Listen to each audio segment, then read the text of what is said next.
हामीलाई लेनिन चाहिएन, मार्क्स चाहिएन, हामीलाई पृथ्वीनारायण चाहिन्छ, हाम्रो बाउ चाहिन्छ, घरको विदेशको कुत्ता चाहिएन हामीलाई। बरु मरिन्छ, संसद भवन अगाडि गएर मरिन्छ, तर हाम्रो अस्तित्व धराममा राखेर हामी कदापि हार मान्दैनौँ। हाम्रो दल त जारी रहेछ, लड्ने छु, म एक्लै भए पनि लड्छु, एक्लै भए पनि सिंहदरबार बुझ्दैछु। मारोस्, मर्नु एक दिन हो, मर्नु भनेको मान्छेको दुई चिज हो, एउटा नाम एउटा बदनाम। मान्छेहरू केही लाँदैन, बिल्डिङ घर जग्गा केही लाँदैन, कसैले केही लाँदैन। लाने भनेको नाम बदनाम हो।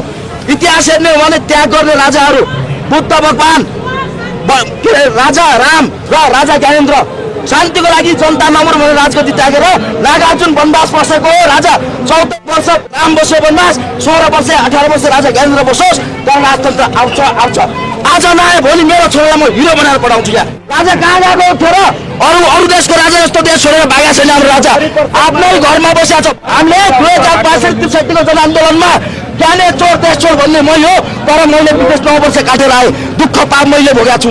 यताको अनुभव सत्य हुन्छ। एउटा सिङ्गो राजाले शासन गरोस्, हाम्रो देश स्वर्ग छ।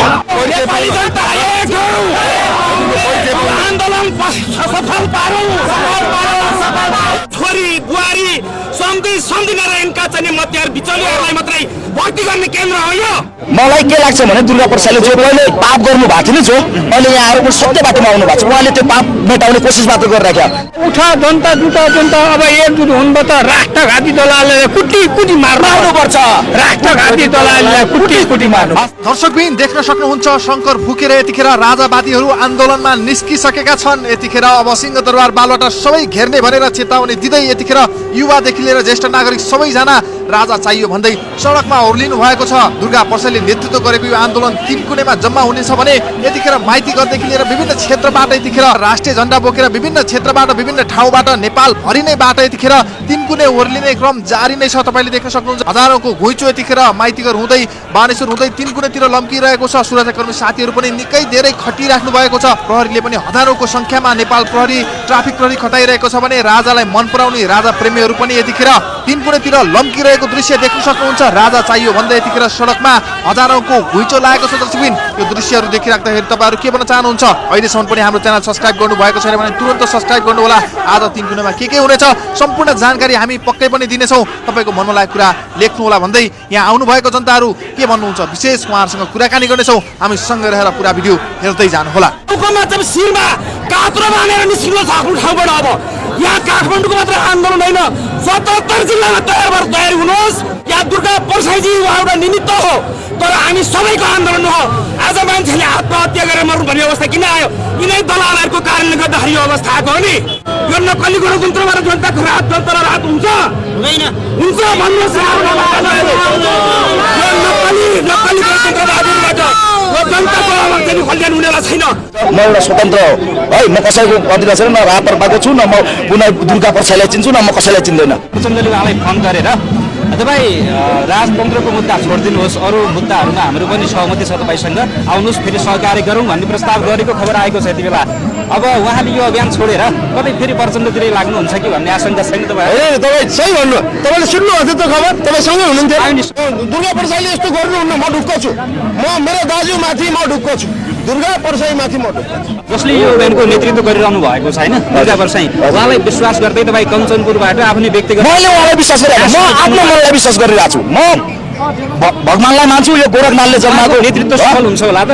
त्यो हुन्छ नहुन्छ आगे गोरख जागे। हामी भगवानको माथि जाने मान्छे, हामी हिन्दुत्व बोक्छौँ, हिन्दुत्वलाई आफूसँग त हाम्रो आस्था हो। त्यो भनेको दुर्गा प्रसाईजीलाई म धन्यवाद दिन चाहन्छु। यो मिडियाको तर्फबाट, यो मिडियाबाट धन्यवाद दिन चाहन्छु दुर्गा प्रसाईजीलाई। त्यसोभएको उनीहरूले आज 3 करोड जनताहरूलाई म के भन्छु नेपाली दाजुभाइ सम्पूर्ण बुवा आमाहरू सबैलाई म आह्वान गर्छु, जो आज यो चाहिँ ऐतिहासिक आन्दोलनमा यो परिवर्तनको लागि आउनु भएको छ, तपाईँहरूलाई धन्यवाद छ। जसले यो मिडिया हेरेर आफ्नो घरमा बस्नुभएको छ, गाउँ तपाईँहरू टाउकोमा चाहिँ शिरमा कात्रो बानेर निस्किनु छ आफ्नो ठाउँबाट। अब यहाँ काठमाडौँको मात्र आन्दोलन होइन, 77 जिल्लामा तयारी हुनुहोस्।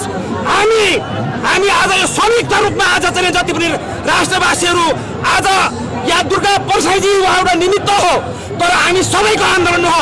आज मान्छेले आत्महत्या गरेर मर्नु भन्ने अवस्था किन आयो? यिनै दलालहरूको कारणले गर्दाखेरि यो अवस्था आएको हो नि। आज जुन दण्डको बेलामा मार्ने र मराउनेहरू, जसले टाउकाको मूल्य थोक्नेहरू आज प्रचण्डसँग साँठगाँठ किन गर्छन्? त्यतिखेर यिनीहरू मिलेर प्रचण्डलाई मात्रै एउटा बलिको बोको बनाएर आज प्रचण्डलाई मात्रै गाली गर्नेहरू, प्रचण्डलाई जो चाहिँ संरक्षण गरेर जनतालाई छ्यासा भएर आफ्नै कार्यकर्ताहरू ध्वस्त बनाउनेहरू नेपाली काङ्ग्रेस लगायतका एमालेका दलहरू पनि छुन्ने। आज यो गणतन्त्र के को लागि? यतिको लागि यो गणतन्त्र थियो र यो नक्कली गणतन्त्रमा अब यो देशमा यो नक्कली गणतन्त्रबाट जनताको राहत हुन्छ हुन्छ भन्नुहोस्। यो नक्कली गणतन्त्रबाट यो जनताको अब चाहिँ कल्याण हुनेवाला छैन। अबको परिवर्तनबाट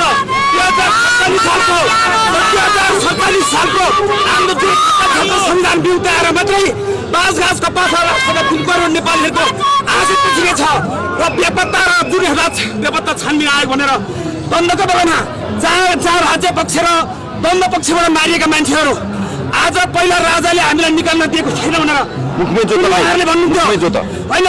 आज कसले रोको? प्रधानमन्त्री प्रचण्ड 2-3 भइसक्नुभयो।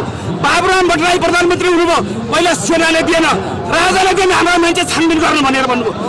49 जना मान्छेहरू गिरिराज आचार्य पैसा गोली खानेर 49 जनाले त्यही गोलीले छेडेर भैरवनाथ र शिवपुरीमा मारिएका मान्छेहरूको आज किन खोजबिन हुँदैन? गिरिराज आचार्य जो छ त्यतिखेर काठमाडौँको हजारौं भाइहरूलाई मारिएका छन्, दिएका छन्। आज माओवादीले किन छोड्दैन? र त्यो काङ्ग्रेस एमाले चाहिँ माओवादीलाई सपोर्ट गरेर आज सबैले मार्ने र मराउँथेर आफ्ना मान्छेले मात्रै हालिमाली गर्ने उनीहरूको नौटङ्की बिचरी हो कि हुँदैन रहेछ। त्यसैले यी दलालहरूलाई अब यहाँबाट हामीले यी भाग्न सक्छन्। हारै नाकामी जनताहरूले खबरदारी गर्न सक्नुपर्छ। हारै नाकामा खबरदारी गर्नुपर्छ। हामी शान्तिपूर्ण आन्दोलनमा आएका छौँ। अब तपाईँहरूले राजा फर्काएपछि छानबिन गर्नुहुन्छ सबैले? फर्काउने हामी आन्दोलन सफल बनाउनु। आन्दोलन सफल बनाएपछि वैदिक सनातन मित्र केयर गर्नुपर्छ, गर्नु पर्दैन। राजा जनताले फिर्ता गर्नुहुन्छ। यिनको बुढी अब जनताले निकाल्नेवाला छन्। यिनका मात्रै मोटाउनु पर्छ, यिनका मान्छे मात्रै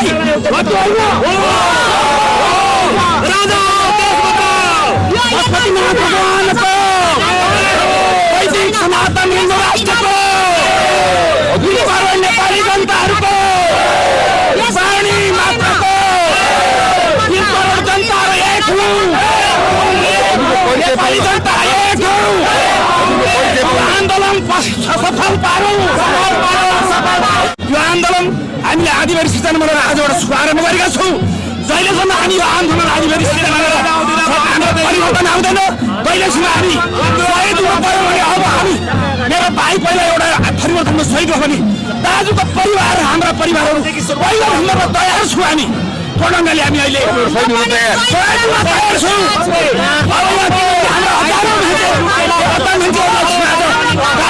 खान्छन् सास पनि छैन, लास पनि छैन। पहिला राजालाई गाली गर्ने सबै यिनीहरूकै हातमा छ।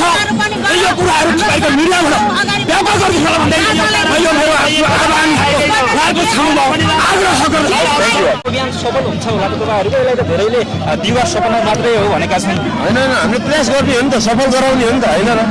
सफल गराउनु पर्यो नि त। तपाईँहरू पत्रकार साथीहरू लाएर यस्तो प्रश्न गरिदिनुहुन्छ भने त अलि झ्याउ भने हामी सबै मिलेर, हामी नेपाली दाजुभाइ दिदीबहिनी सबै मिलेर हामीले सफल गराउने हो। हामीलाई नेपाल शुद्ध चाहिएको छ। हिजोका दिनमा यो व्यवस्था चाहिएन भने त्यत्रो बलिदानी भयो, त्यतिले शहादत प्राप्त गरी गणतन्त्र आयो नेपालमा, त्यसमा सन्तुष्ट हुनुहुन्न तपाईँहरू? हामीले भुलेर ल्यायो, हामीले भुलेर गल्ती गर्यो, गल्ती ठुलो ठुलो ठुलो गल्ती गर्यो। अब जसरी दुर्गा प्रसादले यो अभियानको नेतृत्व गरिरहनु भएको छ, उहाँमाथि चाहिँ कतिको विश्वस्त हुनुहुन्छ तपाईँहरू? विश्वास गर्नु पर्यो नि त। पिलर गाडेको छौँ नि त हामीले, पिलरलाई भरोसा गर्नु पर्यो नि, घर टिक्छ नि त, होइन? जसरी उहाँ हिजोका दिनमा नेकपा माओवादीको कार्यकर्ता हुनुहुन्थ्यो, प्रचण्डसँग लामो समय हिँड्नुभयो उहाँ, र अहिले सुनिएको छ फेरि प्रचण्डले उहाँलाई फोन गरेर तपाईँ राजतन्त्रको मुद्दा छोडिदिनुहोस्, अरू मुद्दाहरूमा हाम्रो पनि सहमति छ तपाईँसँग, आउनुहोस् फेरि सहकार्य गरौँ भन्ने प्रस्ताव गरेको खबर आएको छ यति बेला। अब उहाँले यो अभियान छोडेर कतै फेरि प्रचण्डतिरै लाग्नुहुन्छ कि भन्ने आशंका छैन तपाईँ? तपाईँ सही भन्नु, तपाईँले सुन्नुभएको थियो त खबर, तपाईँ सँगै हुनुहुन्थ्यो। आउने समाचारहरू छोडिदिनुहोस्, समाचारले जे पनि लेख्छ छोडिदिनुहोस्। तपाईँहरू पत्रकार सबै कुरा धोका दिनुभयो भने के गर्नुहुन्छ तपाईँ? होइन, उहाँलाई थाहा छ नि त नेपाली जनतालाई धोका दियो भने के हुन्छ भन्ने उहाँले बुझ्नुभएको छ। उहाँले त्यस्तो गर्नुहुन्न, ढुक्क हुनुहोस्। यो अफवाह फगाउने काम नगर्नुहोस्। हामीले फैलाएको होइन होइन यथार्थ कुरा होइन भन्नेले भन्छन् नि भन्न दिनुहोस् न। हामी उहाँको भरोसा गरेर लाग्छौँ भने हामी यत्रो जनताको भरोसा तोड्नुहुन्छ भने उहाँले दिनुहुन्न होइन। उहाँ दुर्गा प्रसाईले यस्तो गर्नुहुन्न, म ढुक्क छु।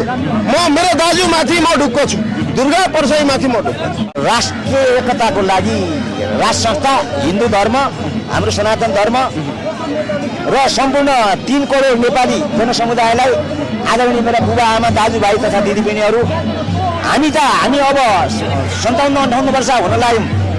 अब कति पो बाँच्नु छ र के पो गर्नु छ र हामीभन्दा पछिल्लो पुस्तालाई हाम्रो धर्म, हाम्रो संस्कृति, हाम्रो राष्ट्रिय एकता र राष्ट्रिय स्वाधीनताको लागि शिक्षा दिन अनिवार्य आवश्यक छ।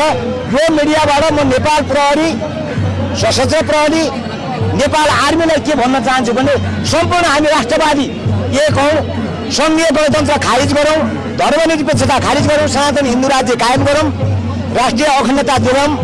सम्पूर्ण नेपाली दाजुभाइ दिदीबहिनीहरूलाई यो अभियानको नेतृत्व गरिरहनु भएको छ व्यवसायी दुर्गा प्रसाई कुन रूपमा चिन्नुहुन्छ? दुर्गा प्रसाईजीलाई म एउटा व्यवसायको रूपमा चिन्थेँ। हेर्नुहोस्, उहाँले पनि एउटा राम्रो अभियान लिएर आउनु भएको छ। एउटा दुईवटा शब्दहरू अलिकति हामीलाई पनि अलि नराम्रो लागेको छ। त्यो लिएर खाएको चाहिँ तिर्नुपर्छ, तर अवस्था हेरेर तिर्नुपर्छ। बेमानी त देश भन्ने गरेका छन्। उहाँले राम्रो दुर्गा प्रसाईजीलाई म धन्यवाद दिन चाहन्छु। यो मिडियाको तर्फबाट, यो मिडियाबाट धन्यवाद दिन चाहन्छु दुर्गा प्रसाईजीलाई।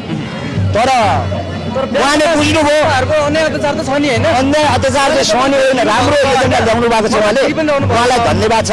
म गोपी प्रसाद घिब्रेको तर्फबाट। राजा चाहिँ किन चाहियो भन्नुहोस् न?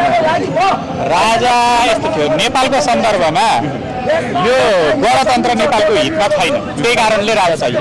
अब त्यत्रो बलिदानी भयो, हजारौँ नागरिकहरू शहीद भए होइन, यही व्यवस्था ल्याउनुको लागि अब यो व्यवस्था सर्वप्रथम नागरिक त शहीद भए आफ्नो ठाउँमा छ, जो व्यक्तिले आफ्नो प्राण त्यागे, सर्वप्रथम म उनीहरूको दिवंगत आत्माको चिर शान्तिको कामना म सधैँ गर्छु। आफ्नै दाजुभाइमाहरू आन्दोलन हुन्छ, हुन्छ, व्यवस्था जुनसुकै आओस्। मेरो नाम चाहिँ वीरेन्द्र सिंह ठगुन्डा हो। अभियानको लागि आउनु भएको? म कसैको बोलाएर आएको, थाहा पाएको थिएँ फेसबुकमा होइन, राजतन्त्रको लागि यस्तो भइरहेछ भन्ने कुरा, त्यही हिसाबले मात्र आएको म है। राजा जुन हिसाबले तपाईँले इन्डिया जानु भएको भन्नुभएको छ नि, त्यो जाने एक देशको उद्देश्य इन्डिया र नेपालको भनेको पहिल्यैदेखिकै मान्छे। जब इन्डियामा तपाईँको होइन, तपाईँको 1947 भन्दा पहिले जो ब्रिटिस राज्य थियो, तपाईँको पूर्वको के अरे टिस्टा र पश्चिमको कागडासम्म त अब राजाहरूले लगेको थियो देशलाई होइन। त्यति बेला त्यता राज्य हुँदाखेरि इन्डिया लुट्यो, ब्रिटिसले लुट्यो। त्यति बेला 1947 तपाईँको इन्डिया आजाद त भयो होइन, इन्डियालाई स्वतन्त्रता दियो। तर के भयो त्यहाँ 1947 संविधान चाहिँ ब्रिटिसले आफ्नो थोपेर गयो। इन्डिया भनेको त हिन्दुस्तान हो नि, तर त्यहाँ के भयो, धर्मनिरपेक्षता भयो, गणतन्त्र भयो इन्डिया। किन भयो? ब्रिटिसले आफ्नो शासन छोड्यो, तर उहाँ आफ्ना खेतालाहरू जस्तै अहिले यहाँ प्रचण्ड, केपी शेरी खेताला हुन् नि विदेशका, इन्डियाका यो सोनिया गान्धीका, यिनी के अरे इसाईका खेताला यिनीहरू भनेको मेरो नजरमा है। मान्छेले आफ्नो बुझाइ हुन्छ। म एउटा स्वतन्त्र हो है, म कसैको अधिकार छैन, न रापर पाएको छु, न म कुनै दुर्गा प्रसाईलाई चिन्छु, न म कसैलाई चिन्दैन। मैले मनमा जागेर यथार्थ इतिहास भएको 9 वर्ष खाली बसेँ म, 6 वर्ष इन्डिया इन्डियाको परिवेश पढेर आएको छु। मैले खाडीको परिवेश पढेर, विदेशको परिवेश पढेर आएको मान्छे हो म। त्यही भएर 1947 जब इन्डिया आजाद भयो, संविधान चाहिँ इन्डिया के अरे ब्रिटिसले आफ्नो थापे, गणतन्त्र धर्मनिरपेक्षता राख्यो, किनकि इन्डिया त हिन्दुस्तान थियो नि। त्यसपछि तपाईँको नालापानी कालापानी युद्ध त्योभन्दा पहिले लडिसकेका थिए, खान सकेका थियो नेपाललाई, खान सकेका थियो थिएन नि होइन। त्यसपछि यिनीहरूले राजनीतिकरण इतिहासतर्फ नजाउँ। अब राजा फर्कियो भने जसरी अहिले गणतन्त्रमा चाहिँ नागरिकहरूलाई बाँच्नु नमर्नु परेको अवस्था छ भनेर तपाईँहरूले नारा घन्काइरहनु भएको छ, त्यो अवस्था पनि छ भने अब राजा फर्कियो भने देशको अवस्था चाहिँ के हुन्छ तपाईँले कल्पना? मेरो लागि भनेको बाँच्नु नै विकास मान्छु म है। यो बिल्डिङ मारेर 4 जना मारेर विकास मान्दैन म, मेरो नजरमा है। बाँच्नु विकास हो। हाम्रो पुर्खाहरूले कसरी आर्जन कसरी बाँचेका थिए, हाम्रो पुर्खाहरू अझै पनि 120 वर्ष 140 वर्ष बाँचेको इतिहास छ। हेर्ने हो भने, यथार्थ बुझ्ने हो भने होइन छ भने अहिलेको नाममा के भयो, यिनीहरूले गणतन्त्र भयो, लोकतन्त्र भने बोल्न पायो भने। पञ्चायती व्यवस्था पनि भोगेको मान्छे, हाम्रो बाबुजी भने पञ्चायती भयो, बोल्न किन पाएको थिएन? हामीलाई अहिले तपाईँ हामी दाजुभाइ हो, हामी तपाईँलाई लड्यो भने केही भयो भने केस मुद्दा लाग्छ, त्यो कलङ्क कसलाई हामीले आएन, कानुन कसलाई बनाएको छ? जनता चुस्ने कानुन बनाएको छ हो कि होइन? यथार्थ बुझ्नु भोलि तपाईँ र म हातापात भयो भने 1 लाख तपाईँले चाहियो, 1 लाख बोले कहाँबाट ल्याउने? आक्रोश हुन्छ, मान्छे समाजमा बस्यो, ढुङ्गा त लड्छ भने मान्छे त लडिहाल्छ नि हो कि होइन? त्यो व्यवस्था कानुन जब यो 2007 सालदेखि जब दलहरू आउनु थाल्यो नेपालमा, त्यति बेला हामी खोक्रो हुन थाल्यो हो कि होइन जसले यो अभियानको नेतृत्व गरिरहनु भएको छ होइन दुर्गा परसाई उहाँलाई विश्वास गर्दै तपाईँ कञ्चनपुरबाट आफ्नै व्यक्तिगत मैले उहाँलाई विश्वास गरेँ म आफ्नो मनलाई विश्वास गरिरहेको छु म भगवानलाई मान्छु यो गोरखनाथले जन्माएको नेतृत्व सफल हुन्छ होला त त्यो हुन्छ नहुन्छ आगे आगे गोरख जागे हामी भगवानको माथि जाने मान्छे हामी हिन्दुत्व बोक्छौँ हिन्दुत्वलाई आफूसँग त हाम्रो आस्था हो त्यो भनेको होइन हामी भगवानलाई हेर्छौँ कुर्छ अति भयो खती हुन्छ यिनीहरूले अति गरे एक न एक दिन हिरो बनेर एउटा त आउँछ परसाईज्यू त पहिला नेकपा माओवादीको कार्यकर्ता हुनुहुन्थ्यो मलाई के लाग्छ भने दुर्गा प्रसादले जो पहिले पाप गर्नु भएको थियो नि जो अहिले यहाँ आएर सत्य बाटोमा आउनु भएको छ उहाँले त्यो पाप मेटाउने कोसिस मात्र गरिराख्यो जनताले साथ दिनुपर्छ एकचोटि मौका सबैलाई दिनुपर्छ कुनै पनि कुरा तपाईँ पढ्नुहोस् या कसैलाई विश्वास गर्नुहोस् त्यो असत्य हो तर अनुभव भनेको सत्य हो हामीले त्यो अनुभव हामीसँग छ हामीले लिएर आएको अनुभव बोकेका छौँ